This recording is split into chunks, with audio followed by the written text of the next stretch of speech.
Emotionally balance असलेल्या आईबाबांची मुलं emotionally balance आपोआप तयार होतात. अदरवाईज काय दिसतं तर तुम्हाला आक्रोश होतो, चीड येते, टँट्रम्स असतात, फिट्स असतात रागाच्या एक्स्ट्रीम. 99% टाइम्स तो मुलाचा प्रॉब्लेम नसतो.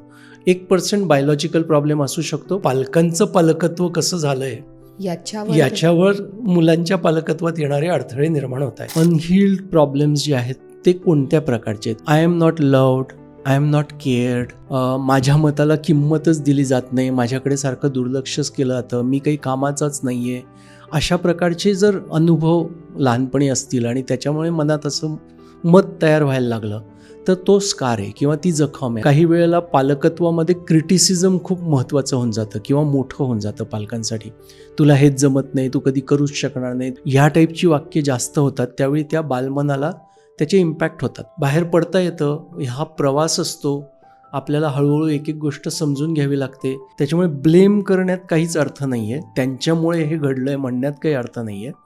त्याच्यावरचा उपाय शोधणं हे जास्त महत्त्वाचं आहे आणि जे आपल्याला करता येऊ शकतं, हिलिंग होऊ शकतं. नमस्कार. बऱ्याचदा असं होतं की मूल आपल्याशी काहीतरी वागतं आणि आपल्याला आपल्या भावना कंट्रोलच करता येत नाही. म्हणजे कळत असतं की मला मारायचं नाही आहे, मला जोरात ओरडायचं नाही आहे, एक्स्ट्रीम रिॲक्ट करायचं नाही आहे, तरीही मी तशी वागत असते आणि अनेकदा तसं वागलं जातं. कदाचित या सगळ्याची पाळंमुळं कुठेतरी आपल्या बालपणात आहेत का?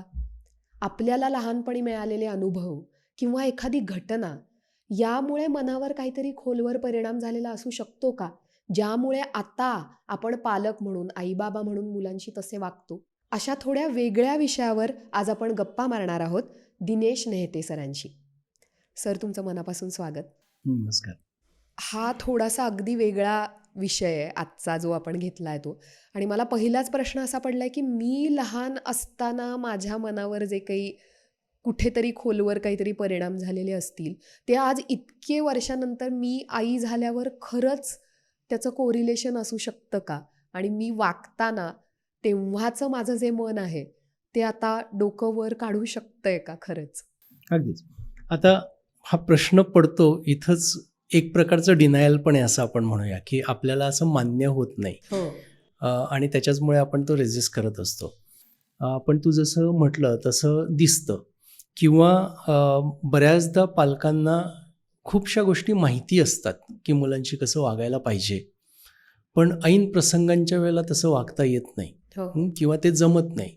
घडून गेल्यानंतर सुद्धा चुकल्याचं दुःख होतं की आपण असं का वागलं. बरोबर. कारण जे वागणं झालेलं असतं ते विचारपूर्वक झालेलंच नसतं, ते आपोआप झालेलं असतं. मग ते आपोआप का होतं असा तो खरा प्रश्न आहे. आणि याचा सगळा संबंध हा आपल्या मनाच्या घडणीशी आहे. आणि तू जसं म्हटलंस की इतक्या उशिरापर्यंत सुद्धा, इतका काळ सुद्धा तो परिणाम असू शकतो का, तर डायरेक्ट उत्तर द्यायचं तर मी म्हणेन हो. सगळ्यांसाठीच असतो का, तर कदाचित नाही. सगळ्यासाठी असतो का, तरी मी म्हणेन काही गोष्टींसाठी असेल, काही गोष्टींसाठी नसेल. डिपेंडिंग ऑन लहानपणी आपल्याला कशा प्रकारचे अनुभव आले ते. मन हेच एक गूढ प्रकरण आहे, आपल्याला माहितीच आहे की मनाबद्दल बोलणं हे जरा अडचणीचंच आहे किंवा ते नीट समजत नाही. सामान्य माणसांसाठी तर मनाची कल्पना ही जरा आधांतरीच असते. सो त्याच्यामुळे मला थोडंसं मनाबद्दलच बोलावं असं वाटतंय की मनाबद्दलच्या अडचणी समजून घेणं किंवा मनाची घडवणूक समजून घेणं, याच्यासाठी आपण मन म्हणजे काय असा थोडासा विचार करण्याचा प्रयत्न करूया.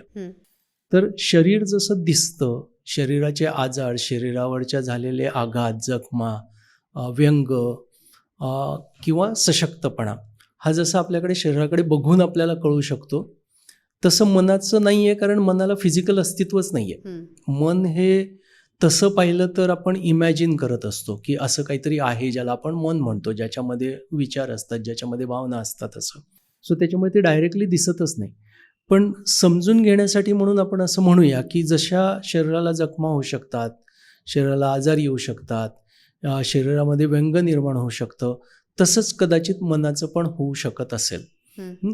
आणि मग हालचाली जशा आपण शरीराच्या बघतो तशाच मनाचा विचार करूया की सुदृढ, स्वच्छ, ज्याला काही त्रास नाही असं शरीर, त्याची हालचाल, आणि पायाला जखम झाली आहे, चिघळली आहे, ठसठसते, त्याच्यानंतर तो पाय वापरण्याची पद्धत, राईट, म्हणजे ती शरीराची हालचाल. याच्यात आपल्याला फरक दिसतो. हो. सो तसंच आपण म्हणूया की जे शांतपणे, नीटपणे, व्यवस्थित मुलांशी किंवा इतरांशी आपण वागू शकतात लोक, शांतपणा असतो, विचारीपणा असतो, ते मन सुदृढ मन असावं. आणि जिथं लक्षात येत नाही, अचानक राग येतो, अचानक ॲग्रेशन येतं, असं ज्यावेळी रिॲक्शन्स येत आहेत त्यावेळी आपण म्हणू की त्या मनाला आयदर कुठेतरी जखम झाली किंवा कुठला तरी आजार झालाय. बरोबर. सो अशा पद्धतीने आपण ते कोरिलेट करू शकू आणि तसा विचार करून मग पुढचं बोलूया. की मग आपल्या ज्या न कळत होणाऱ्या किंवा मला असं वागायचं असून सुद्धा वागता येत नाही, म्हणजे मला पाय नीट टाकून ताठपणे चालायचं आहे, पण पायाची चिघळलेली जखम आहे तर मला तसं चालता येणार आहे का? किती विचार केला तरी जमणार नाही, कारण तिथं ती दुखणार आणि दुखलं की मी लंगडायला लागणार. बरोबर. राईट. सो तसंच इथं मी किती नीटपणे वागायचा प्रयत्न केला तरी काहीतरी दुखणार आणि माझं मन लंगडं पडणार आणि मी काहीतरी वेगळ्या पद्धतीने वागायला सुरुवात करणार. बरोबर. असं ते घडतं. बरोबर. आणि म्हणून आपण असं म्हणतोय की त्या ज्या जुन्या घटना आहेत जिथं कुठेतरी इजा झालेली आहे मनाला, त्या इजांचा आता आपल्या मुलांशी वागताना निर्माण होणाऱ्या गोष्टींवर परिणाम होतोय. बरं. आणि ते आपल्याला समजून घेण्याचा प्रयत्न करायला पाहिजे, कारण जिथं जिथं कळतं पण वळत नाही अशी परिस्थिती आहे, तिथं समजून घेऊया की कुठेतरी आपल्याला हर्ट आहे. बरोबर. कुठल्या तरी प्रसंगांमधून असू दे किंवा काहीतरी कन्सिस्टंटली आपल्याशी काहीतरी घडलेलं असू दे, ज्याचे हे परिणाम आहेत. मधल्या काळात आपल्याला त्याची गरज पडली नसावी, मुलांशी वागताना त्याची अचानक गरज पडते किंवा ते मध्ये येतं किंवा त्याच अवयवाला धक्का लागतो आणि मग आपल्याला त्याचा वेदना जाणवायला लागतात. बरोबर. सो अशा पद्धतीने मला वाटतं तो परिणाम आहे. बरं. आणि पालकत्वात मी म्हणतो हे खूप महत्त्वाचं का, कारण इथून तुम्ही बरे झाल्याशिवाय योग्य हालचाली करूच शकणार नाही आहात. त्याच्यामुळे कितीही विचार केला की मला छान पेरेंटिंग करायचं आहे, तरी ज्या गोष्टी लागत आहेत त्या जर मी करू शकणार नसेल, माझ्यामध्ये अगदी अपंगत्व असं नाही म्हणणार मी, पण वेदना होत असतील तर मला त्या वेदना अवॉइड करण्यासाठी वेगळंच वागावं लागणार आहे आणि मग मला ते जमत नाही. बरोबर. दुखऱ्या हाताने, टेनिस एल्बोवाल्या माणसाच्या हाताने भाजी हलवायची आहे तर ती नाहीच हलवता येत, किंवा काहीतरी उचलायचं ते नाहीच उचलता येते. तसंच इथं पण काहीतरी होत असावं. बरोबर. असं आपण विचार करूया आणि मग ते समजून घ्यायचा प्रयत्न करू. बरं. इथे सर मला प्रश्न विचारायचा की लहानपणी, म्हणजे ॲव्हरेजली आपण विचार केला तर असं वाटतं की अरे लहानपण काय माझं छानच होतं, की युजली पालक म्हणून जेव्हा आपण विचार करतो की मी लहानपणी व्यवस्थित होतं, माझे आई बाबा चांगले होते, असं काही मेजर असं काही घडलेलं नाही आहे. त्यामुळे त्या जखमा आहेत का नाही आहेत असा विचार करून मला वाटू शकतं की कदाचित असं काही जखमा नाही आहेत. पण तरीसुद्धा तुम्ही जसं म्हणताय तसं की काहीतरी मिळालेले अनुभव आणि त्यातनं मी काहीतरी मनाचा माझा झालेला समज आणि पुन्हा मी आईबाबा झाल्यानंतर तेच पुन्हा एक ते सर्कल कंप्लीट झाल्यासारखं जे होतं आहे, हे सांगायला काहीतरी एक्झाम्पल किंवा असं काही तुम्ही सांगाल का की हे समजून घ्यायला की खरंच माझ्या लहानपणात काही असे प्रसंग आहेत का? हां. सो त्याच्यासाठी मला वाटतं आधी आपण समजून घेऊया की हे जे अनहील्ड प्रॉब्लेम्स जे आहेत ते कोणत्या प्रकारचे आहेत, किंवा आपण ज्याला मनाच्या जखमा म्हणतोय बरोबर त्या म्हणजे काय, असं समजून घ्यायचा प्रयत्न करू, म्हणजे मग हे लक्षात येईल की हे का होत आहे. सो याच्यात टिपिकल प्रॉब्लेम्स कुठल्या प्रकारचे दिसत आहेत तर लहानपणी काही कारणाने आईबाबा बिझी असतील, आईबाबांचं आपल्याकडे वेळ द्यायलाच नसेल, काळजी घ्यायला कोणतरी वेगळंच असेल, तर सारखं सारखं मनाला वाटत राहतं की माझ्यावर कोणाचं प्रेमच नाही आहे. आणि हे जर जास्त वेळा झालं आणि तसा समज झाला तर ते एक स्कार येतो की आय एम नॉट लव्ड, माझ्यावर कोणी प्रेमच करत नाही. आणि मग असा जर मनात एक विचार घट्ट झाला तर मग पुढे मुलाच्या वागण्यामध्ये सुद्धा थोडंसं असं डिटॅचमेंट दिसायला लागली की भीती वाटायला लागते की बाकीचे तर नाहीच पण हा पण नाही, हा तर माझा मुलगा आहे.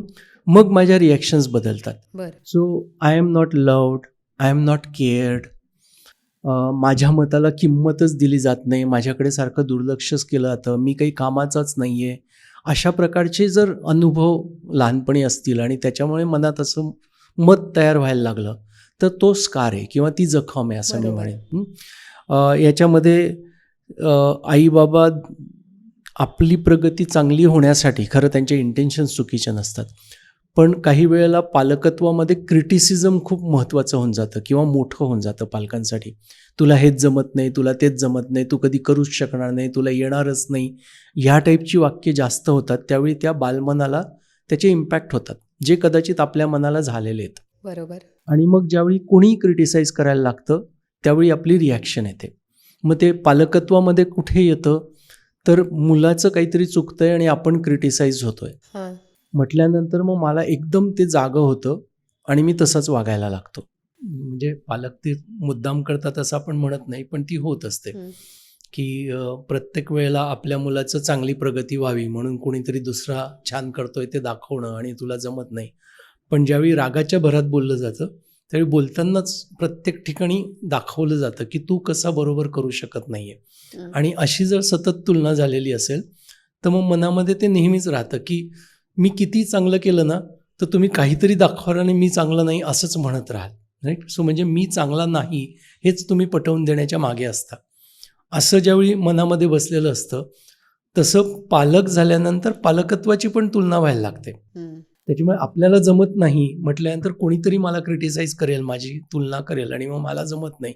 मग ते गिल्टी फिलिंग निर्माण होणं, त्या गिल्टी फिलिंगमधून वागणं निर्माण होणं हे सुद्धा त्या बालपणातल्या स्कार्सचे इम्पॅक्ट आहेत. म्हणजे पालकांचं पालकत्व कसं झालंय याच्यावर मुलांच्या पालकत्वात येणारे अडथळे निर्माण होत आहेत. बरोबर. म्हणजे ह्या वेळेला जेव्हा होतं कंपॅरिझन आणि हे तेव्हा सतत वाटत राहणं की मी नाहीच आहे चांगली पालक किंवा हे कुठेतरी माझ्या लहानपणातलं अगदी किंवा कुठले तरी पालक छान आहेत आणि मला तेवढं जमत नाहीये असं वाटणं आणि त्याचं गिल्ट येणं. बरोबर. हे तुमच्या बालपणातले अनुभवांचे परिणाम आहेत. बरोबर.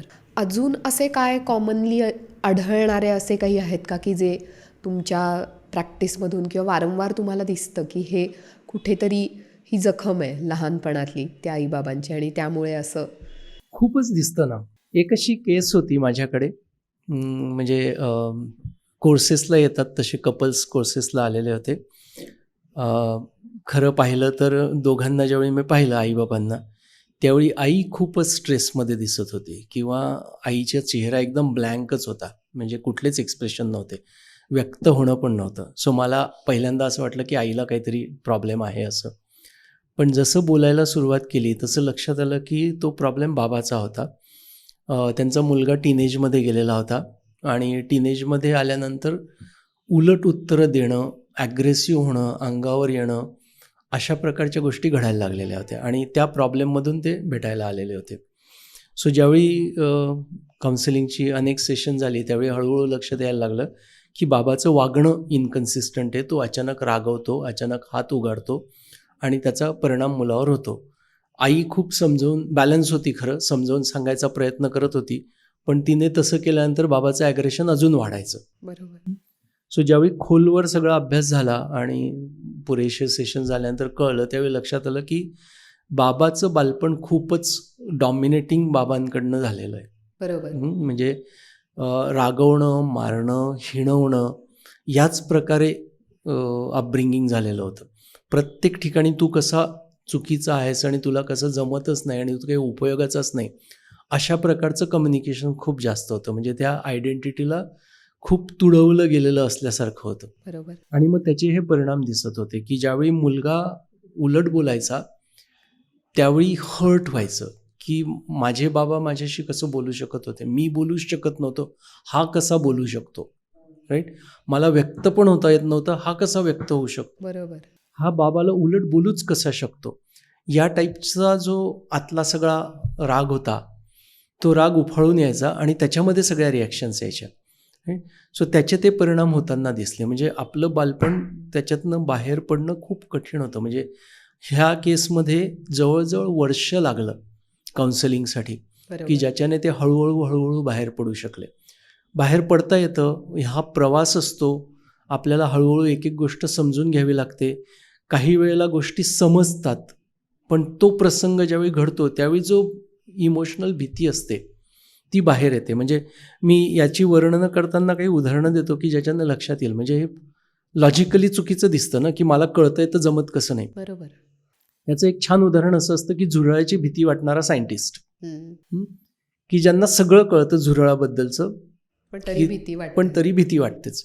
तसंच इथं होतं की सगळं लॉजिकली कळायला लागलेलं असतं की मी असं वागायला नको आहे, हे योग्य नाही आहे, पण त्या प्रसंगामध्ये जी भीती निर्माण होते ती भीती किंवा त्या प्रसंगामध्ये जो अन्यायाची भावना निर्माण होते ती भावना सगळ्याला भारी पडते आणि मग वागणं सगळं बदलायला लागतं. राईट. सो हा प्रवास आहे आणि हा प्रवास करायला पाहिजे. म्हणजे ज्यांच्यासाठी अशा एक्स्ट्रीम गोष्टी आहेत त्यांना जास्त वेळ लागतो. छोटे प्रॉब्लेम्स पटकन लक्षात आले की सुटतात. बरोबर.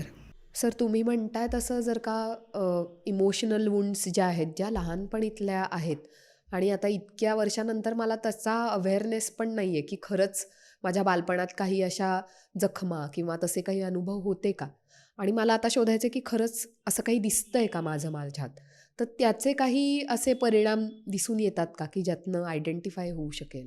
अगदीच अशी काही लक्षणं आपण बघायला हरकत नाहीये. म्हणजे छोट्या छोट्या गोष्टींवरून होणारा रागराग, असं जर सारखं सारखं होत असेल तर समजायचं की कुठेतरी आपल्याला मनाला वेगळ्याच गोष्टीचा त्रास होतोय आणि तो इथं बाहेर पडतोय. हे निमित्त होतंय त्या रागाला बाहेर पडण्यासाठी. किंवा मुलांच्या एकाच प्रकारच्या वागण्याला कधीतरी आपण शांतपणे घेतोय, कधीतरी त्याचा खूपच त्रास होतोय. म्हणजे इनकन्सिस्टन्सी आहे. आपण कन्सिस्टंटली रिॲक्शन देऊ शकत नाही आहे. सो याचाच अर्थ काय आहे की आपण विचारपूर्वक रिॲक्शन देत नाही, ती कुठली तरी इमोशनल रिॲक्शन आहे. आणि मग ती इमोशनल रिॲक्शन कुठल्या तरी स्कारमधून आहे. त्यावेळेला त्या प्रसंगात तिथं काहीतरी ट्रिगर झालं आणि ज्याची मी रिॲक्शन दिली.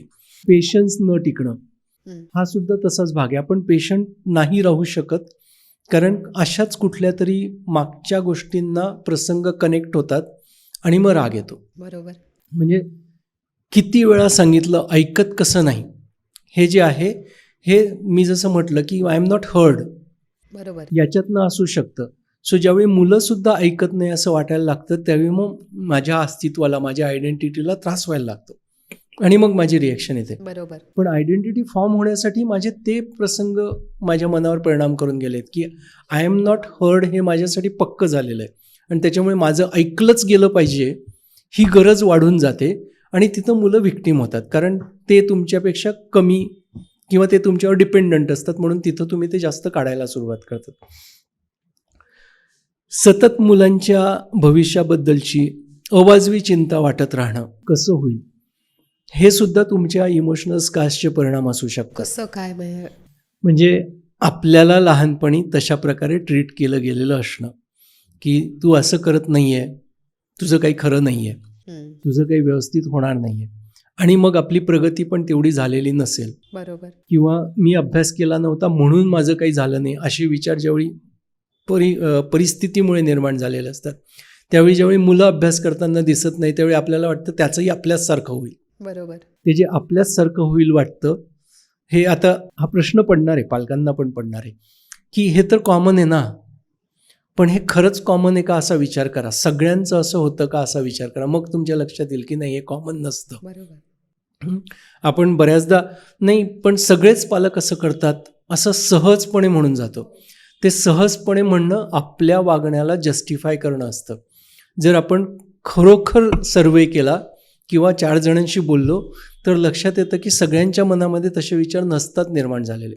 म्हणजे मग हे निर्माण होण्यासाठी मागचं काहीतरी काम करत असतं. बरोबर. सो हे जे लक्षणं आहेत याच्यातनं आपल्याला लक्षात येईल की आपल्यावर जुन्या काही गोष्टींचे इम्पॅक्ट आहेत का.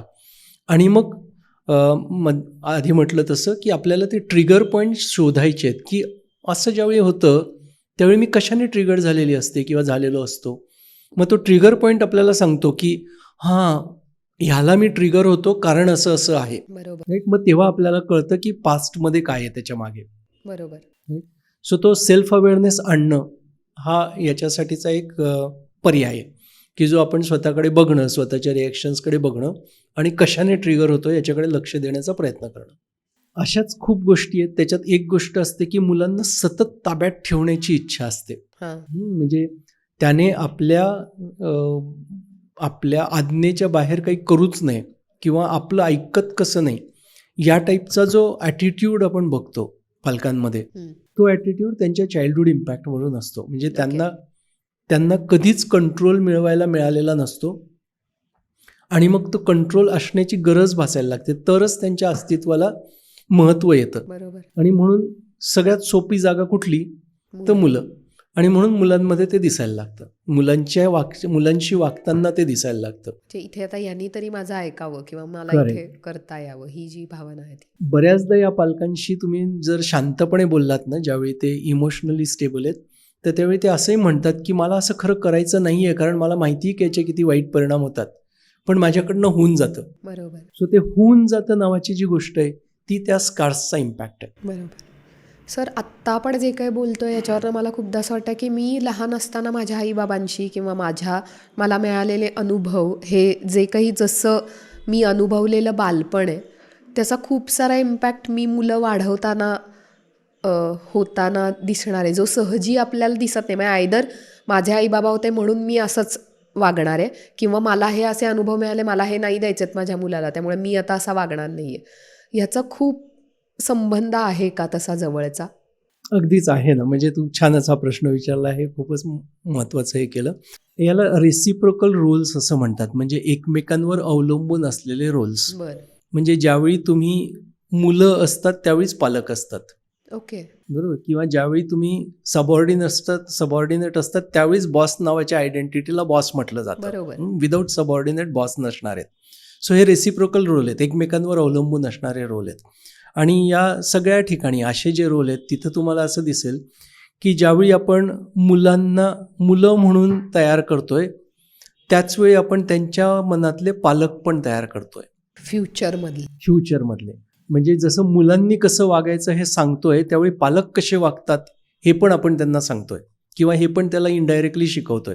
ज्यावेळी आपण विद्यार्थी कसे असतात हे सांगण्याचा प्रयत्न करतोय, त्याचं डिसिप्लिन आणण्याचा प्रयत्न करतोय, त्याचवेळी आपण शिक्षक कसा असतो हे पण त्यांच्यासमोर रिप्रेझेंट करतोय. सो त्यांच्या मनातला भविष्यातला शिक्षक तयार करतोय. बॉस अँड सबऑर्डिनेट तसंच आहे की सबऑर्डिनेटशी तुम्ही ज्यावेळी वागायला सुरुवात करतात त्यावेळी बॉस कसा असतो हे प्रिंटिंग त्याच्या मनामध्ये व्हायला सुरुवात होते. आणि त्याच्याचमुळे असं म्हटलं जातं की पहिला बॉस खूप महत्त्वाचा असतो, कारण त्याचे जे अनुभव आहेत ते तुमच्या मनामध्ये खूप खोलवर रुजतात आणि तेच अनुभव घेऊन तुम्ही पुढे बॉस म्हणून रिप्रेझेंट करायला सुरुवात करतात. सो याला रेसिप्रोकल रोल्स म्हणतात. म्हणजे एक रोल तयार होत असताना दुसरा आपोआप तयार होतोय आणि मग त्याचा परिणाम होतोच. म्हणजे आणि ह्याचा वेगळा एक भाग असा दिसतो की काही वेळेला असं जाणवतं की लोक म्हणतात की मला माझ्या बाबांचं किंवा आईचं पेरेंटिंग अजिबात आवडत नाही, त्यांच्या त्या पद्धतीचं हाताळणं, पण मी पण अचानकपणे तेच करायला लागतो. म्हणजे असे पॅटर्न्स दिसतात की जे पॅटर्न्स तुम्ही रेझिस्ट करतात तुमच्या आईवडिलांमधले, पण तरी तुमच्यामध्ये तोच पॅटर्न दिसतो. वागताना आपण तसंच वागतो. बरोबर. सो हे जे सगळे आहेत हे इमोशनल इम्पॅक्ट आहेत आपल्यावरचे, की ज्याच्यामुळे आपण सर्व्हायवल सेन्समध्ये त्या पद्धतीने वागायला सुरुवात करतो. पण हे किती म्हणजे तसा चमत्कारिक आहे की मला माहिती आहे की मला हा चांगला अनुभव नाही आहे आणि मला आता नाही वागायचं आहे माझ्या मुलाशी तसं, तरीही वागल्या जातंय. म्हणजे ती जखम आहे असं. हो, किंवा तिथं मग मला पेरेंट व्हायचं आहे आणि मग मला पेरेंट होण्यासाठी तो मार्ग दिसतो. बरोबर. आणि मी तो वापरायला लागतो. म्हणजे आयडेंटिटी असं ज्याला आपण म्हणतो, पेरेंट नावाची आयडेंटिटी, ती माझ्या मनात तशीच तयार झालेली असल्यामुळे मी तीच सर्व्हाइव्ह करायचा प्रयत्न करतो सबकॉन्शियसली. बरोबर. हे सगळं ऐकल्यानंतर मला असं वाटतं की प्रत्येकाच्या बालपणात काहीतरी घडलेलं असणारच आहे, म्हणजे काहीतरी घटना असणारच आहे. मे बी तेवढ्या जास्त तीव्र नसतील, पण म्हणजे प्रत्येक पालकांनी, आत्ता आम्ही बघणारे सुद्धा पालक आहोत, तर प्रत्येक आईबाबांनी ते बालपणात जाऊन चेक करायला हवं आहे का, की काही आहेत का जखमा असं? नाही, इतकं अलर्ट होणं किंवा इतकं काय म्हणू आपण अँझायटीत जाण्याची गरज नाही आहे. पण असं जर कुठे जाणवत असेल की आपण वागतोय आणि वागून झाल्यानंतर आपल्याला असं वाटतं की अरे वागायला नको आहे आपण असं, आणि हे परत परत होत आहे, बरोबर, तर मग त्याचं कारण आपल्याला शोधायला पाहिजे. मग मी जसं म्हटलं की कशामुळे ट्रिगर होतोय हे बघायचा प्रयत्न करणं आणि मग ते शोधून काढणं. म्हणजे मी माझाच विचार तुला सांगतो, एक प्रसंग ज्याच्यातनं गोष्टी क्लिअर होतील. की मला असं वाटत होतं की मी आता सगळा हील्ड आहे, सगळं छान चाललं आहे, मला कशाचा राग येत नाही, मला कशाचा त्रास होत नाही. पण एक दिवस माझा मुलगा आला, काहीतरी दुसरीत वगैरे होता, आणि मला म्हणला की बाबा 3,000 रुपये द्या. आणि मी म्हटलं 3,000 रुपये कशासाठी? सो तो म्हणला मला बर्थडे पार्टी द्यायची आहे. आता तिसरीतल्या मुलाला 3,000 रुपयाची बर्थडे पार्टी, असं ऐकता बरोबर डोक्यामध्ये एक सणक आली आणि मी ओरडणारच होतो. तेवढ्यात प्रॅक्टिस झालेली असल्यामुळे मला लक्षात आलं की नाही, मला ओरडायचं नाही आहे. पण ओरडलं गेलंच असतं, इतकी ती सणक जोरात होती.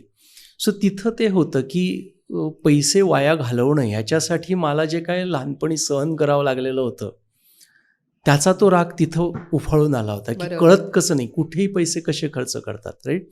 सो असे काही प्रसंग असू शकतील, म्हणजे सगळीकडे जखमा असतात असं नाही आहे, पण काही एरियात बरोबर मग तिथं ती रिॲक्शन येते. सो तशा वेळी आपल्याला प्रॅक्टिसने थांबता पण येऊ शकतं, पण प्रॅक्टिस नसेल तर त्याच्यानंतर आपण इंट्रोस्पेक्ट करू शकतो की कशामुळे ट्रिगर झालं. ट्रिगर होऊन जाऊन सुद्धा झालं तरी हरकत नाही, पण आपण प्रयत्न केला पाहिजे, म्हणजे पुढच्या वेळेला ट्रिगर होत नाही. ओके. तू थोड्या वेळापूर्वी म्हणली होतीस की म्हणजे मग प्रत्येक पालकांनी आपल्या बालपणात जाऊन शोधायला पाहिजे का? तो मधलं मी तुला उदाहरण दिलंच, पण मला महत्त्वाचा मुद्दा हे सांगायचा आहे. 2 गोष्टी सांगायच्या आहेत. एक म्हणजे प्रत्येक वेळी जायची गरज नाही आहे. काही गोष्टी आपल्याला आत्ता आणि पुढे अशा पण सोडवता येतात. काही गोष्टींना आपल्याला मूळ काय आहे हे शोधून काढून त्याला डिस्कार्ड करावं लागतं. म्हणजे थोडक्यात त्या ठिकाणी जे काय घडलेलं असेल, ज्या कोणाचा राग आलेला असेल, जो काय अन्याय झालेला असेल, त्या व्यक्तींना मनातल्या मनात माफ करून टाकावं लागतं. तरच तुम्ही त्यातनं बाहेर पडू शकता. तुम्ही ती माफी नाही दिली तर तुम्हाला तो अन्याय जाणवत राहणार आहे, राईट. सो अशा प्रकारे काही गोष्टींसाठी करावं लागतं. पण अदरवाईज आज आणि पुढे असं आपल्याला त्याच्याकडे बघता येतं. बरोबर. सगळ्यात महत्त्वाचं की बालपणात काही घडलेलं असेल तरी ते आता भूतकाळ असतो. त्याच्यामुळे तिथं कुणालाच ते बदलता येत नाही. ना तुम्हाला बदलता येईल, ना ज्याच्यामुळे घडलंय त्याला बदलता येईल. त्याच्यामुळे ब्लेम करण्यात काहीच अर्थ नाही आहे. त्यांच्यामुळे हे घडलंय म्हणण्यात काही अर्थ नाही आहे. त्याच्यावरचा उपाय शोधणं हे जास्त महत्त्वाचं आहे, आणि जे आपल्याला करता येऊ शकतं, हिलिंग होऊ शकतं, हे नक्की लक्षात ठेवा. आता इतकं सगळं स्वच्छ असेलच असं का, इतकं चांगलं मन असू शकेल का, असा जो प्रश्न आहे, सो त्याच्यामध्ये कदाचित नसेल. इतकं सगळं आयडियली कधी घडेल असं नाही कदाचित. होतं असं की आपण ज्यावेळी सांगतो त्यावेळी आपल्याला स्वतःचं मन जखमी आहे हे मान्य करायला त्रास होतो. पण असा विचार करा की एक सशक्त शरीर आहे. सशक्त शरीर म्हणजे काय? ज्याची इम्युनिटी परफेक्ट आहे, ज्याची मसल स्ट्रेंथ खूप छान आहे, ज्याचा एन्ड्युरन्स स्टॅमिना खूप छान आहे, ज्याची ताकद खूप छान आहे, असं सगळं जे आहे त्याला आपण एक सशक्त शरीर म्हणू. बरोबर. आणि दुसरं टोक म्हणून एक अशक्त शरीर की जे साध्या साध्या गोष्टींनी आजारी पडतं. आजारी पडलं की बरेच डिटोरिएशन होतात. इम्युनिटी कमी आहे, ताकद तर पुरतच नाही, छोटी छोटी कामं करताना थकायला होतं. हे दुसरं टोक आहे. मग माणसं फक्त या 2च भागात विभागली गेली आहेत का? नाही. तर मध्ये अनेक शरीरं आहेत ना. बरोबर. तसं आपण मनाचं पण म्हणूया की अगदी छान क्लिअर मन असेलच का? तर नाही कदाचित, पण मध्ये आहेत ना सगळे.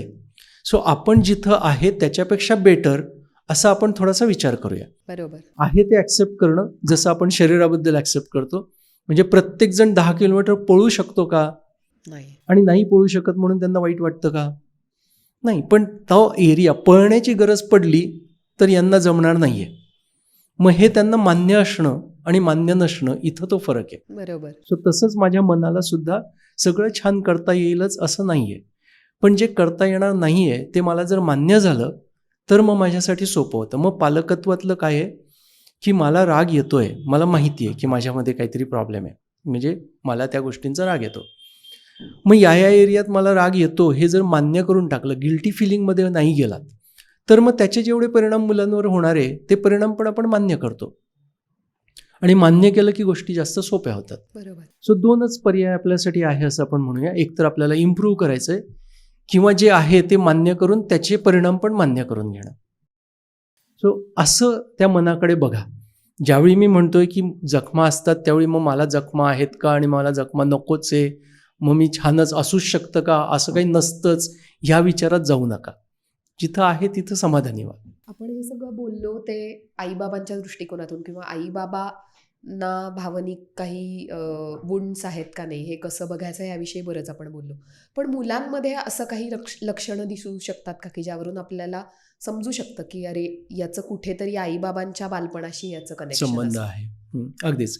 म्हणजे आयडियली बोलायचं झालं ना तर मी असं म्हणेन की ज्यांची मुलं तुम्हाला इमोशनली बॅलन्स दिसत आहेत, ते वागताना खूप नीट वागताना दिसत आहेत, अगदी लहानपणापासून तर टीनेजमध्ये सुद्धा, तिथं आईबाबांचं इमोशनल वर्ल्ड खूप बॅलन्स्ड आहे असं आपण म्हणूया. बरोबर. कारण इमोशनली बॅलन्स असलेल्या आईबाबांची मुलं इमोशनली बॅलन्स आपोआप तयार होतात. सो हे आहे. पण अदरवाईज काय दिसतं तर तुम्हाला टोकाची ओरडणारी मुलं असं ज्यावेळी दिसतं, आक्रोश होतो, चीड येते, टँट्रम्स असतात, फिट्स असतात रागाच्या एक्स्ट्रीम असं ज्यावेळी त्यावेळी दिसतं त्यावेळी तो मुलाचा प्रॉब्लेम नसतो. 99% टाइम्स तो मुलाचा प्रॉब्लेम नसतो. 1% बायोलॉजिकल प्रॉब्लेम असू शकतो, पण तो वेगळा, तो आपण बाजूला काढूया, म्हणजे तो शारीरिकच प्रॉब्लेम आहे. पण अदरवाईज हे सगळे इनसिक्युअर फिलिंगची लक्षणं आहेत. म्हणजे त्यांना तिथं सिक्युअर फिलिंग येत नाही आहे. राईट. त्याच्यानंतर पटकन राग येणं, पटकन चिडचिड होणं, इनकन्सिस्टंट राग येणं मुलांना सुद्धा, की कधीतरी आपण मूड्स असं जे काय म्हणतो तशा प्रकारचं जर वागणं असेल तर समजायचं की त्यांना इमोशन्स कळत नाहीत. आणि त्यांना कळत नाहीत कारण त्यांच्या आजूबाजूच्या वातावरणातनं त्यांना त्या नीट नाही कळलेल्या. म्हणजे ज्यावेळी ते इमोशन्सचं लर्निंग चाललेलं आहे त्यावेळी फीडबॅक जे आहेत ते इनकन्सिस्टंट फीडबॅक आहेत आणि म्हणून त्यांच्यामध्ये तसं होतं. सो इनकन्सिस्टंट इमोशन्स रिफ्लेक्ट करणं, राग, दुःख, दोन्ही गोष्टी, अशा ज्यावेळी गोष्टी असतात त्यावेळी ते आईबाबांच्या इमोशनल इम्बॅलन्सचे परिणाम आहेत. किंवा मुलं सारखी भीतीत असतात, बुजणं, अजिबात न बोलणं, व्यक्त न होणं, किंवा काही झालं की पटकन आईबाबांच्या संमतीची वाट बघणं. म्हणजे काही मुलं तुम्हाला दिसतील की त्यांना काही विचारलं की लगेच आईबाबांकडे बघतात, परमिशनची वाट बघणं. हे सगळं जे आहे हे आईबाबांच्या इम्बॅलन्स इमोशनल एक्सप्रेशनचा परिणाम आहे. ॲग्रेसिव्ह असणं हा पण तसाच परिणाम आहे की ॲग्रेशनने गोष्टी घडतात असं ज्यावेळी वातावरण आहे त्यावेळी ते ॲग्रेसिव्ह व्हायला लागतात. सो टिपिकली मुलांबद्दलच्या ज्या कंप्लेन्स आहेत वागण्याच्या, एस्पेशली वागण्याच्या कंप्लेन्स, त्याच्यामागे आईबाबांच्या इमोशनल एक्सप्रेशन्सची इनकन्सिस्टन्सी असते. ती जर व्यवस्थित झाली तर ही मुलांमध्ये ही लक्षणं नाही दिसणार. कारण मला आता तुम्ही सांगितल्यानंतर तेच वाटतं की बरेचसे पालक असंच म्हणणार आहे की आमच्याकडे हे आहेच, म्हणजे खूप एक्स्ट्रीम रिॲक्ट करतो मुलगा.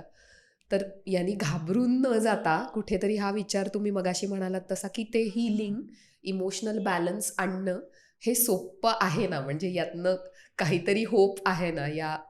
अगदीच. मी वेगळं असं म्हणेन की काही गोष्टी अशा असतात की ज्या क्लिष्ट असतात, कॉम्प्लिकेटेड असतात. बरोबर. आणि काही गोष्टी असतात ज्या क्लिष्ट नसतात पण त्या करून बघायच्या असतात, एक्सपिरियन्सने शिकायच्या असतात.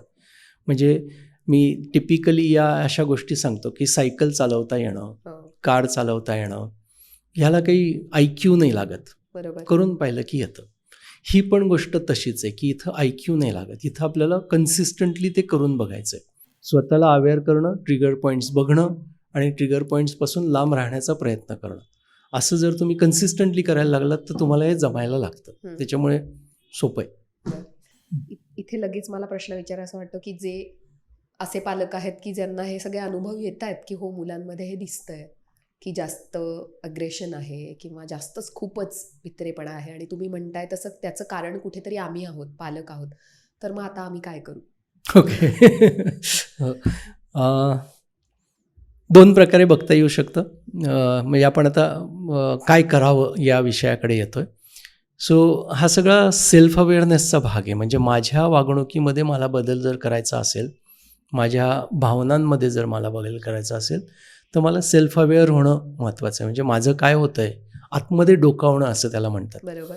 की माझ्या या रिॲक्शन्सच्या मागे आतमध्ये काय घडतं आहे हे बघणं. राईट. सो त्याच्यासाठी स्टँडर्ड टेक्निक्स आहेत जे करता येऊ शकतात. म्हणजे मेडिटेशनचे वेगवेगळे प्रकार आहेत की ज्याच्यामुळे आपण आपल्याच विचारांना एकतर एका ठिकाणी कॉन्सन्ट्रेट करायचा प्रयत्न करतो किंवा काही मेडिटेशनचे प्रकार आपल्या विचारांना ऑब्झर्व करायला शिकवतात, त्रयस्थपणे ऑब्झर्व करायला शिकवणं. सो तसं काहीतरी करता येऊ शकतं.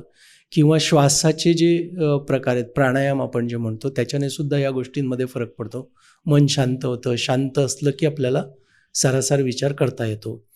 किंवा तिसरी एक गोष्ट आपल्याला करता येते की आपल्याला ज्यावेळी भावनिक चढउतार जाणवतात त्यावेळी भावनांबद्दल लिहिण्याचा प्रयत्न करणं. म्हणजे त्याला इमोशनल डायरी असं म्हणतात की तुम्ही तुमच्या भावनांबद्दल डायरीमध्ये नोंद करत राहणं की काय झालं होतं, कुठला प्रसंग होता, त्यावेळी मला का वाटलं, काय वाटलं, कशा भावना निर्माण झाल्या, अस्वस्थता कशी होती, शरीरात काय जाणवलं, म्हणजे थरथर जाणवली, घाम आला वगैरे, असं हे सगळं लिहून काढणं. याच्याने आपण इमोशनल वर्ल्डला अवेअर होतो. बरोबर. आणि मग त्याच्यातनं सुटका व्हायला सुरुवात होते. म्हणजे आपल्याला कळायला लागतं की आपल्याला आतमध्ये काय होतंय. बरोबर. आणि ते हिलिंगचा एक प्रकार आहे. काही वेळेला जास्त टोकाच्या गोष्टी असतात की ज्यावेळी आपल्याला हे सगळं नाही करता येणार आहे, म्हणजे मेडिटेशनच होत नाही, अशी परिस्थिती होऊ शकते की बसल्यानंतरच डोक्यात एवढा आक्रोश होतो की मला बसताच येत नाही. अशा ज्यावेळी परिस्थिती असेल त्यावेळी माझं म्हणणं असेल की प्रोफेशनल हेल्प घ्यावी. म्हणजे काउन्सिलर्सकडे जावं, थेरपी असेल तर थेरपी करून घ्यावी की ज्याच्याने आपण बाहेर पडू शकतो. म्हणजे एक्स्ट्रीम भीती, एक्स्ट्रीम राग, अन्यायाची भावना आणि त्यातनं येणारा राग, हे जे काय असतं हे जाणवतं आपल्याला. मग अशा वेळी थेरपी घेणं चांगलं. बरोबर. सर, या सगळ्यातनं एक प्रश्न मला असा पडलाय की मला जर का अवेअरनेस असेल की मी या गोष्टीमुळे सततचे मुलगा असा वागल्यानंतर मला माहिती आहे की मला राग येतो आणि मी तसं रिॲक्ट करते आणि सततचे येणारे पॅटर्न माझ्या लक्षात आलेला असेल, पण मला त्याच्यावर काय करायचं हे माहीत नाही आहे, तर त्याच्यावर काही तुम्ही सांगू शकाल का? असे काही टिप्स अशा काही देऊ शकताय का? मला जर नीट समजलं असेल तर तू असं म्हणते की माझ्या वागण्याला एक पॅटर्न निर्माण झाला आहे की अशा ठिकाणी मला राग येतो, बॅलन्स मला आता तो कळायलाही लागला आहे की अशा अशा प्रसंगांमध्ये माझा बॅलन्स जातोय, मी चिडते. बरोबर. का जातोय नाही कळत आहे. सो त्यावेळेला काय करायचं?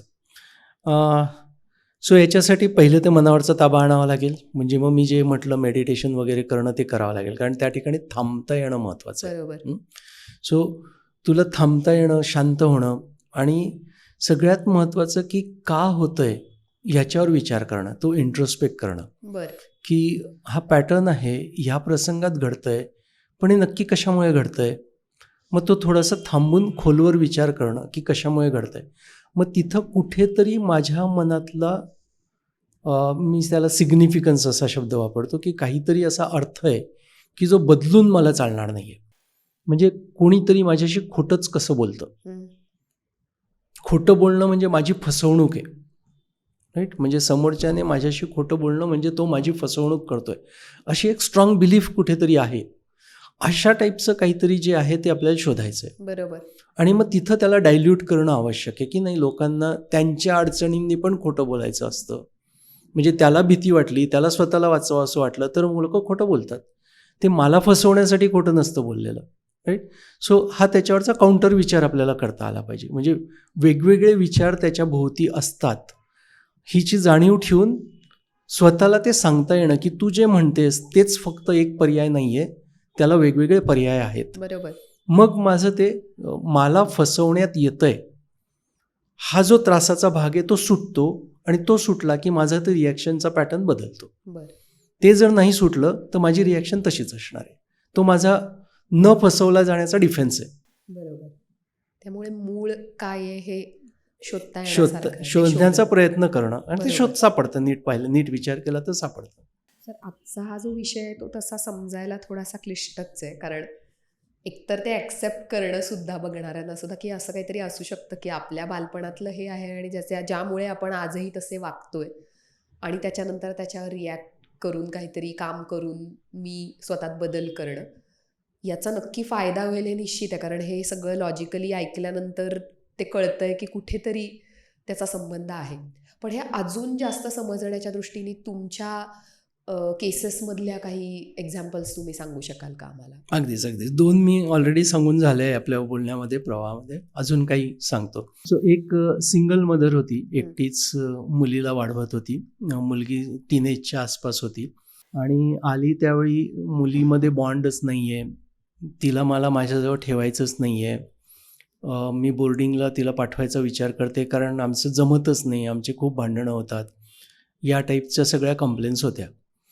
मग चर्चा केल्यानंतर हळूहळू गोष्टी लक्षात येतात. त्याच्यात लक्षात आलं की बाबांचं तिच्याशी वागणं हे एका विशिष्ट प्रकारचं होतं की ज्याच्यामध्ये रागवणं, मारणं, कंट्रोल करणं या गोष्टी होत्या. आईच्या बाबांचं. आणि त्याचे तिच्या मनावर खूप परिणाम होते. अनफॉर्च्युनेटली लग्नानंतर नवरा पण त्याच पॅटर्नमध्ये वागणारा असा निर्माण झाला, म्हणजे होता. सो त्याच्यामुळे तिचं आणि नवऱ्याचं जमलंच नाही, साहजिकच झालं की त्याच्यातनं तो डिवोर्स वगैरे हे सगळं झालं, सेपरेट झाले. आणि मुलीला आपल्याकडे कस्टडीत घेतलं, कारण मुलगी मला माझ्याजवळ वाढवायची आहे अशाच पद्धतीने ते झालं. माझी मुलगी, प्रेम सगळं. पण जसं जसं दिवस जायला लागले तसं तसं मुलीमध्ये आणि तिच्यामध्ये क्लॅशेस यायला लागले आणि टोकाची भांडणं व्हायला लागली, इतकी की मी आता तिच्याबरोबर राहूच शकत नाही अशा लेवलपर्यंत ते गेलं. मग ज्यावेळी बोलायला सुरुवात केली त्यावेळी हळूहळू गोष्टी अशा बाहेर आल्या की ती असं असं वागते, मला तिच्यात तिचा बाबाच दिसतो. आणि तसं झालं की माझी मस्तकात आग जाते, असं की ती त्याच्याचसारखी होत चालली, ती त्याच्याचसारखी वागते, ती ती तोच आहे इथपर्यंत. आणि त्याचे ते परिणाम होताना दिसत होते. राईट. सो तो सगळा बाबा, नवरा आणि मग तेच मुलीमध्ये दिसणं, असं जे होतं त्याचे ते परिणाम होते. मग ज्यावेळी हे सगळं उघड करून तिला दिसायला लागलं की कशामुळे राग येतो, बरोबर. मग ती खरंच त्याच्यासारखी वागते का, असे प्रश्न मी तिच्यासमोर ज्यावेळी टाकले त्यावेळी मग पॅटर्न्स लक्षात यायला लागले की काही वेळेला काहीतरी ग्लिम्स दिसते आणि मी लगेच तिकडे जोडून टाकते आणि जोडलं की माझी आग निर्माण झालेली असते. सो ज्यावेळी ते जोडणं कमी व्हायला लागलं, बंद झालं, त्याच्यानंतर सगळे रिलेशन्स बदलले. मग मुलगी एकदम आवडती झाली. म्हणजे आता जे बॉन्डिंग आहे ते फारच वेगळं आहे. बरोबर. सो असे ते परिणाम होतात. म्हणजे इतका तो इम्पॅक्ट असतो. नाही दिसला तर तुम्ही तुमच्या मुलांना शत्रू बनवून टाकलेलं असतं, कारण तुम्हाला त्यांच्यामध्ये तुमच्यावर अन्याय करणारी लोक दिसायला लागलेली असतात. ह्याच्यावरनं तुम्ही जशी सुरुवात केली, हे सगळे मनाचेच खेळ सगळे जे आहेत, तो गुंता सगळा आपणच करतो आणि काही वेळेला आपणच सोडवू शकतो, एवढं वाटतंय. अगदी अगदी खूपच होतं. आणि काही पालकांच्या मनामध्ये ते इतकं स्ट्रॉंग बसलेलं असतं की त्यांना ते एकतर सुटत नाही आणि ते आहे हे जाणवत पण नाही. बरोबर. म्हणजे मी जसं म्हटलं की पायाला जखम झालेली असेल तर आपण सहजपणे लंगडत चालत असतो आणि आपल्याला कळत पण नाही की आपण लंगडतोय, आपण व्यवस्थित चालत असतो कारण आपल्याला चालायचं असतं. राईट. पण ते चालताना आपण ती दुखणार नाहीची काळजी घेण्यासाठी जी चाल बदलतो ती आपल्याला लक्षात पण आलेली नसते. तसंच इथं पण ते होत असतं की ती पेन काउंटर करण्यासाठी तुम्ही या ॲक्शन्स घेत असतात. म्हणजे मला दुःख होतं ते मी दुसऱ्यावर ढकलून टाकतो, अशा टाईपचं काहीतरी. बरोबर. सो अजून एक केस होती, ती पण सांगतो की आई होती. तसं तिघी बहिणी, आई आणि त्या असं ही मोठी सगळ्यात. आणि मग आईचा राग होता हिच्यावर काही कारणाने, जे काय फायनान्शियल परिस्थिती किंवा त्यांचे हजबंड वाईफ रिलेशन ह्याच्यातून जी काय असेल ती. आणि त्याच्यामुळे या मोठ्या बहिणीवर सारखा रागराग व्हायचा. तिची आई थोडीशी मेंटली डिस्टर्बच होती असं म्हणूया आपण. म्हणजे she was not in a good mental state. आणि त्याच्यातनं मग ती ॲब्युझिव्ह वागणं हिच्याशी असायचं. म्हणजे हिला शिकू दिलेलं नव्हतं, नंतरच्या मुलांना शिकवलं होतं. हिला कामाला लावणं जास्त होतं कारण ती मोठी होती त्याच्यामुळे हाताशी धरणं होतं. आणि प्रत्येक वेळी चुकली की रागवणं होतं. सो या सगळ्या ह्याच्यातनं मार खाणं, राग होणं, राग येणं याच पद्धतीने हाताळलं गेलेलं होतं. आणि मग तेच पेरेंटिंग असतं असं मनात कुठेतरी निर्माण झाल्यामुळे पुढे मुलांशी वागताना तसंच वागलं जात होतं. कारण कंट्रोल करायचं तर काय करायचं हे दुसरं माहितीच नाही, त्याच प्रकारचं माहिती आहे. किंवा तो राग इकडे निघत राहणं की माझ्यावर असं झालेलं आहे. म्हणजे दोन प्रकारे होतं. एक तर आईबाबा रागवतात म्हणून मुलांना रागवणंच बंद करतात लोक, किंवा तोच राग इकडे काढतात. तसं हे होत होतं. आणि मग ज्यावेळी अवेअर व्हायला सुरुवात झाली त्यावेळी ती शांत व्हायला सुरुवात झाली. म्हणजे मग लक्षात यायला लागलं की मला राग हा मुलाचा येत नाहीये, मला राग आईचा येतोय, मला राग त्या परिस्थितीचा येतोय की ज्या परिस्थितीत मी मोठी झाली. असं करत करत ते हळूहळू हील झालं आणि मग मुलांशी वागणं व्यवस्थित व्हायला लागलं. बरोबर. सो असे न दिसणारे परिणाम खूप असतात. तर आता तुम्ही जे काही सांगितलं त्या एक्स्ट्रीम केसेस मुद्दामून सांगितल्यात की जेणेकरून आम्हाला कळेल की कसं काय परिणाम होतात. पण सर्वसाधारणपणे असं नसतं. म्हणजे आपण कुठेही म्हणजे आईवडिलांना ब्लेम जसं सुरुवातीला पण तुम्ही म्हणाला होता तसं न करता प्रत्येकाला ती एक इच्छाच असते की मुलाला छान मिळावं. आपल्या आईवडिलांची पण भूमिका आणि हे किती त्यांचे आईवडील, त्यांचं बालपण असं सगळं ते एकत्रित येऊन आपण मुलापर्यंत काहीतरी पोचवतोय. तर याच्यातनं म्हणजे डिप्रेस न होता किंवा याच्याकडे थोडंसं जास्त एकदम हे न बघता होपफुली पण बघता येऊ शकेल नक्कीच, की जेणेकरून आपलं आणि आपल्या मुलांचं नातं जे आहे ते पण छान होईल आणि कुठेतरी स्वतःला पण एक लाईटनेस येऊ शकेल. तर त्याविषयी सांगाल का थोडं? सो होपफुल असणं महत्त्वाचंच आहे ना, म्हणजे तेच चांगलं पेरेंटिंग असणार आहे. जे तू म्हणलीस ते अगदी खरं आहे की असं वाटणं साहजिक आहे. असं बघूया ना आपण की काय होतंय की आपले पेरेंट्स असे वागले म्हणून आपलं असं झालं, असं ज्यावेळी आपण म्हणतोय त्यावेळी ते तसे का वागले? कारण त्यांचं पेरेंटिंग काहीतरी झालेलं असेल. सो म्हणजे आपल्याला असं दिसतं ना की एखाद्या फॅमिलीमध्ये, कुटुंबांमध्ये एका प्रकारची प्रवृत्ती दिसते. ती का दिसते? कारण त्याला हेच कारण आहे की त्या घरातली मोठी लोक जशी वागतात तसे संस्कार मुलांवर होतात आणि तसे ते पुढे वागत राहतात. सो त्याच्यामुळे ही नॅचरल प्रोसेस आहे. आपल्याला जर यातनं बाहेर पडायचं असेल तर ब्लेम करून बाहेर पडण्याच्या ऐवजी हील होऊन बाहेर पडणं जास्त चांगलं. म्हणजे ज्या कुटुंबांमध्ये आपल्याला दिसतं की परंपरागत त्या कुटुंबांमध्ये शांतपणे वागणारी लोक, सामंजस्याने वागणारी लोक, त्यांची मुलं पण तशीच, त्यांची मुलं पण तशीच होताना दिसते, आपल्याला तिकडे जायचंय असा समजा विचार केला तर आपल्याला सगळा फोकस आपल्यावर आणि पुढे असा करावा लागणार आहे. मागच्याचा काही संबंध ठेवून चालणार नाही. राईट. सो हील होण्याच्या प्रक्रियेत जाणं हा त्याच्यावरचा मार्ग आहे. माझ्या स्वतःचं उदाहरण देतो आणि सांगतो की कसं आपण त्याच्याकडे बघू शकतो. की माझं बालपण जे होतं त्याच्यामध्ये मला एक्स्ट्रा करिक्युलर ॲक्टिव्हिटीजना परमिशनच नव्हती.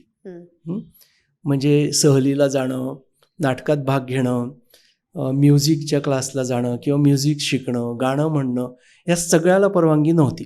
फक्त अभ्यास. मुलाचं कर्तव्य अभ्यास करणं असतं आणि अभ्यासच करणं असतं असं माझ्या बाबांचं ठाम मत होतं आणि ते खूप स्ट्रिक्ट बाबा होते. त्याच्याप्रमाणे माझं आयुष्य गेलेलं आहे. त्याच्यामुळे मला इतर याच्यामध्ये काही करायलाच मिळालेलं नाही आहे. सो असं पाहिल्यानंतर मला बाबांचा राग यायला पाहिजे. पण ज्यावेळी मी पूर्णपणे नीट विचार केला, मोठा झाल्यानंतर ज्यावेळी मी विचार करू शकलो, हिलिंग पार्ट आपण असं म्हणूया, त्यावेळी मी नीट पाहिलं तर असं लक्षात आलं की त्यांच्या जनरेशनमध्ये, म्हणजे ते ज्यावेळी लहान होते तेव्हापासून जर पाहिलं तर त्यांचे सगळे नातेवाईक हे सगळे शेतकरी कुटुंबातले होते. आणि यांच्या बाबांनी फक्त असं ठरवलं, म्हणजे माझ्या आजोबांनी, की आपल्या दोन्ही मुलांना शिकवायचं. आणि सुदैवाने दोन्ही मुलं छान शिकली, दोघंही शिक्षक झाले. आज जर मी पाहिलं तर त्यांचे सगळे कझिन्स जे आहेत ते अजूनही शेतकरी आणि गरिबीत आहेत आणि यांचे दोन्ही कुटुंबांचे पुढची मुलं ही सगळी मोठ्या मोठ्या पदांवर आहेत. सो त्यांच्या दृष्टिकोनातून पाहिल्यावर मला लक्षात येतं की त्यांची प्रगती का झाली? अभ्यास केल्याने झाली. बरोबर. मग जर त्यांची प्रगती अभ्यास केल्याने झाली तर त्यांचं ठाम मत हेच असणार आहे की अभ्यास केली तरच प्रगती होते. मी लहान असताना मी अशा वातावरणात होतो, मी प्राध्यापकाचा मुलगा होतो.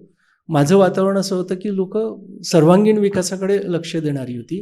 त्याच्यामुळे मला त्यावेळी जाणवत होतं की हे बरोबर चाललेलं नाही आहे, पण त्यांच्यासाठी ते बरोबरच होतं. म्हणजे मी ज्यावेळी पुढे जाऊन मागे जाऊन विचार करतो त्यावेळी त्यांनी योग्यच विचार केलेले होते त्यांच्या दृष्टिकोनातून. बरोबर.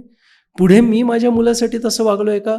तर नाही, कारण मला जे दिसलं त्याचा मी उपयोग करून घेतला आणि त्याच्यासाठी सगळ्या गोष्टींना स्कोप होता. बरोबर. सो स्वतःला हील करणं म्हणजे काय की या गोष्टींकडे पण बघणं आणि आपल्या मनातले जे घट्ट झालेले विचार आहे त्यांना थोडंसं लूज करणं, हाही त्याच्यातला एक भाग आहे. म्हणजे अगदी जखम असंच नाही बघायचं, तरी ठाम मतं असं आपण बघूया, जी आपल्याला योग्य असं वाटायला लागतं ती. आणि ती खरंच योग्य आहे का असा प्रश्न विचार, म्हणजे मग त्यातनं आपली सुटका होते. सो अशा पद्धतीने आपण स्वतःला सोडवून घ्यावं, म्हणजे पुढे आपल्या मुलांना आपण योग्य प्रकारचं वातावरण देऊ शकतो. हे खूप छान उदाहरणातनं तुम्ही सांगितलं. म्हणजे इथे ब्लेम पण नाही आला आणि तुम्ही तुमच्या आईबाबांच्या बाजूनी पण, बाबांच्या बाजूनी पण विचार केला की ते का असे वागले असतील. म्हणजे रादर बऱ्याचदा असं होतं की आपण कोणावर तरी ते खापर फोडून टाकतो की हे असे होते म्हणून मी असं झालं. तर तसं नसताना त्यांची पण काहीतरी बाजू आहे आणि मग मला तशी न करता काय मी अजून करू शकतोय किंवा करू शकतेय ह्याचा विचार एक छान, त्याचं आय गेस तुम्ही सांगितल्यानंतर एक आम्हाला पण लक्षात आलं असेल की आईबाबांना पण काहीतरी चांगलंच द्यायचं असतं, पण त्यातनं काहीतरी चुकीचं झालेलं असेल तर तो चांगला थॉट आणि तो घेऊन पुन्हा अजून काहीतरी ऍड करून मी बदल करणं, हे आपल्या नक्कीच हातात आहे. मस्त, छान क्लोज कन्क्लुडिंग मस्त होतं एकदम. सर, आपण पूर्ण या एपिसोडमध्ये इमोशनल हिलिंग बद्दलच बोललोय, पण त्याविषयी तुम्हाला काही कन्क्लूड करावंसं वाटतंय का? इमोशनल हिलिंग ह्याच्यात आपण बोलत होतो, म्हणजे इमोशनल स्कार्स आणि हिलिंग असं. सो हिलिंग हे होतच असतं, आपल्याला फक्त काळजी घ्यावी लागते आणि काळजी घेणं महत्त्वाचं आहे. इमोशनल हिलिंग ही एक थोडीशी प्रोसेस आहे आणि वेगवेगळ्या प्रकारच्या इम्पॅक्ट्सना वेगवेगळा वेळ लागू शकतो असं आपण म्हणूया आणि ती काळजी आपल्याला घ्यायला पाहिजे. प्रोसेस सुरू झाल्यानंतर किती काळ लागेल तो आपण किती पटकन आपले विचार बदलवू शकतो आहे, आपण किती पटकन आपल्या रागातून बाहेर पडू शकतो आहे, म्हणजे अन्यायाच्या भावनेतनं बाहेर पडू शकतो आहे, ज्यांच्यामुळे अन्याय झाले त्यांना आपण माफ करून देऊ शकतो आहे, तितका तो स्पीड जास्त असणार आहे. कारण इमोशनल स्कार्समध्ये हा पार्ट जास्त असतो की जिथं कुठेतरी आपल्यावर अन्याय झाल्यासारखं वाटत असतं, आपण मनामध्ये ठाम तशी मतं तयार केलेली असतात, ती जितकी पटकन आपण सोडू तितकं हिलिंग फास्ट व्हायला लागतं. जे स्कार्स आपण आत्ता बोललो, पालकत्वाचा मुद्दा असल्यामुळे आपण पालकांच्या पण पालकत्वाबद्दल बोललो किंवा त्यांच्या अपब्रिंगिंगबद्दल बोललो. पण इमोशनल स्कार्स हे समाजात कुठेही होऊ शकतात, वेगवेगळ्या प्रसंगांमध्ये होऊ शकतात.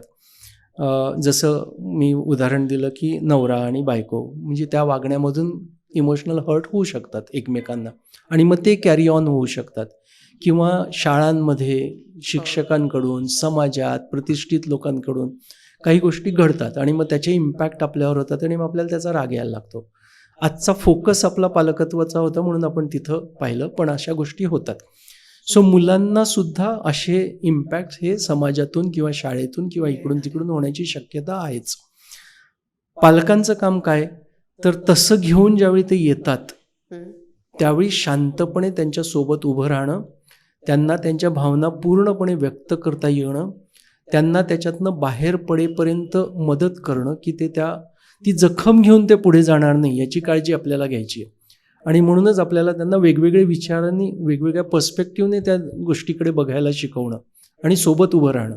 म्हणजे झालंय मी तुझ्यासोबत आहे हे त्यांना नेहमी वाटलं पाहिजे. सेफ्टी ही मुलांना इमोशनल स्कार न मिळण्यासाठीची सगळ्यात चांगली जागा आहे. सेफ एन्व्हायरमेंट जे आई बाबा देऊ शकतात, इमोशनली सेफ एन्व्हायरमेंट. सो त्याच्याने ते होऊ शकतं. सो ती आपण पालकत्व म्हणून आपण काळजी घेऊया आणि मुलांना छानपणे डेव्हलप करूया.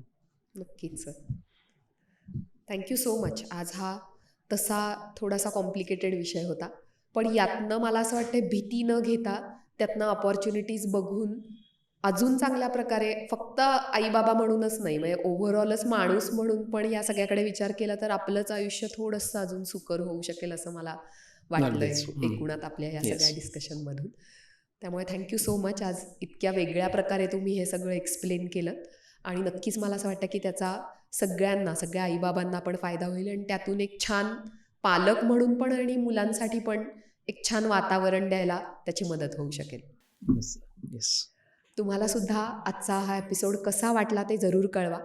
तुमचे काही सजेशन्स असतील किंवा काही प्रश्न असतील या विषयासंदर्भातले असतील तर ते सुद्धा आम्हाला कमेंटमध्ये नक्की कळवा. त्यावर उत्तरं देण्याचा आम्ही नक्की प्रयत्न करू आणि आमचं यूट्यूब चॅनल लाईक, शेअर आणि सबस्क्राईबसुद्धा करा. धन्यवाद.